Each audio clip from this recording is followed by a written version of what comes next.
Hello, I'm Cameron Blackwell. I am the band and choir director at Jacksonville Schools in Osgood, Indiana, and I am currently taking the Music 544 class, Research Methods from Dr. Johnson, and I am presenting my my research project for the semester. Music Education Variants, a research paper about various music education program offerings in K-12 public schools and how cultural and financial factors affect them. So in essence, I am presenting about music offerings in public schools and some of the factors that go into kind of the variety of offerings from school to school. What I'd like to start with is why this project is actually meaningful to me. There are a couple of reasons, and I'll talk about that in kind of broad terms right now and tie it into what I'm doing in a minute. The first is obviously with music education, it's kind of a passion of mine. Being in the field, I have a background of working in rural schools in particular, with not a ton of funding, and that's very different from the school situation that I grew up in. There was at least enough funding to create a competitive program in a larger school. And the other element of this is our experiences that my wife had growing up. She moved around to several different schools, and although she didn't participate as much in the music side of things, her education as a result of moving a lot unfortunately was very spotty.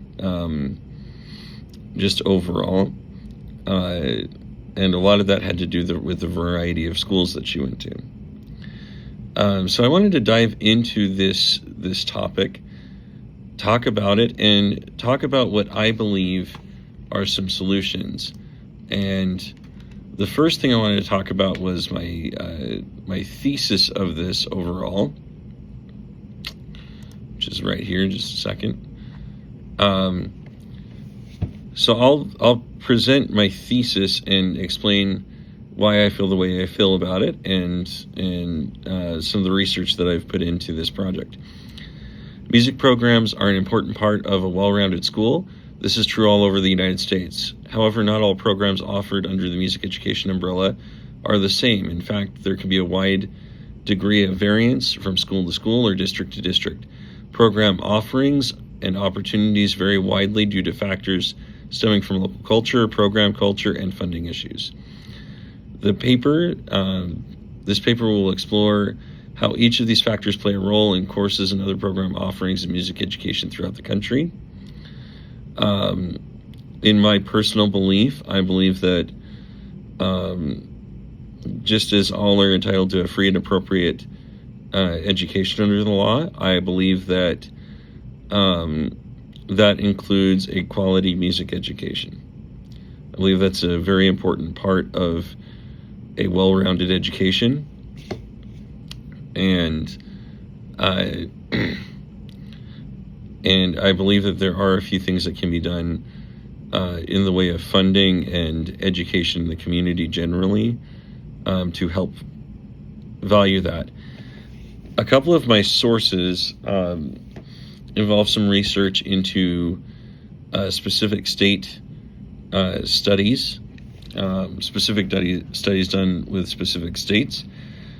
For example, there's an article that I have that studied the state of Ohio and looked particularly at specific trends within the state of Ohio of music education variance. And what it found was a very obvious trend of rural and inner city schools not having as many resources as, say, suburban that could put a little bit more money into them. There's also retention issues in those programs because those situations tend to be a little bit tougher.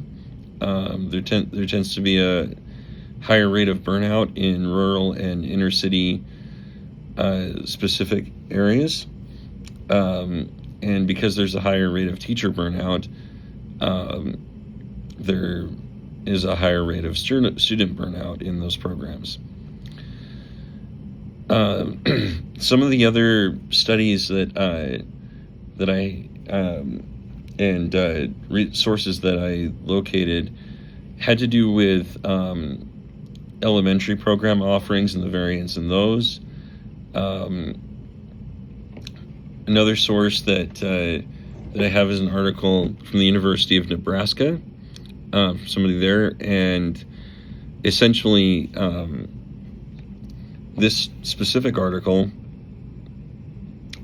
talked about the need for music education courses outside of the normal ensemble courses, such as choir, band, orchestra, and sometimes those courses kind of getting shoved to the side. They're not as showy, not as glamorous, and they don't have kind of the program repertoire to them, if you will. But they mentioned the specific need for these courses to be offered and to be generously offered. I've seen that in my personal experience teaching. I'm in my 5th year of teaching overall, 4th year teaching of this specific program. This is the first year I haven't had a music theory class on my docket. And I teach music theory and composition really, really well.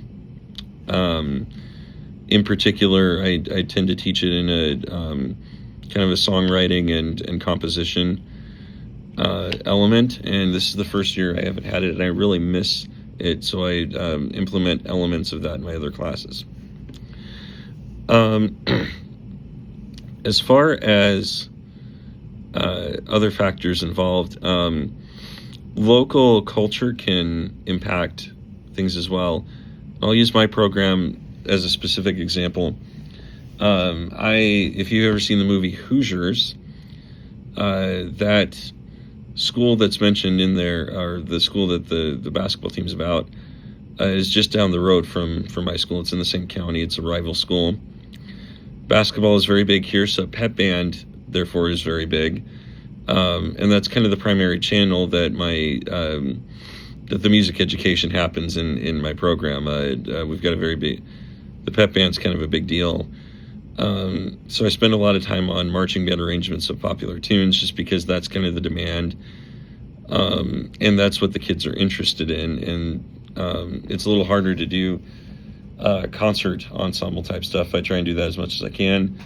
But a lot of the energy and effort in my program is focused on pep band. And that's where a lot of my numbers come in. I also cover choir, and we have a small marching band basically through parades only. But other programs are very different. Just down the road, in another school, we've got a non-competitive football marching band. We've got a hyper-competitive smaller school band. And we've got another only parade marching band. And that's all within Ripley County, Indiana, which is where I'm located. There's a high degree of variance just within my county, let alone the rest of the state of Indiana. Just down the road, about an hour and a half to Indianapolis, we've got the incredibly hyper-competitive schools like Avon High School, Ben Davis High School, Carmel High School, several national titles, essentially, for each school that I just listed, where they're hyper-competitive in everything from jazz, symphonic, marching, especially marching, bands that have $600,000 a year budgets, that kind of thing. There is a high degree of variance with all of this. There's also I believe that students can still have a quality music education. And I believe that there are a few things that can be done. One of the things that can be done is specifically to help with teacher retention in rural and inner city areas. Higher teacher pay would certainly help with that.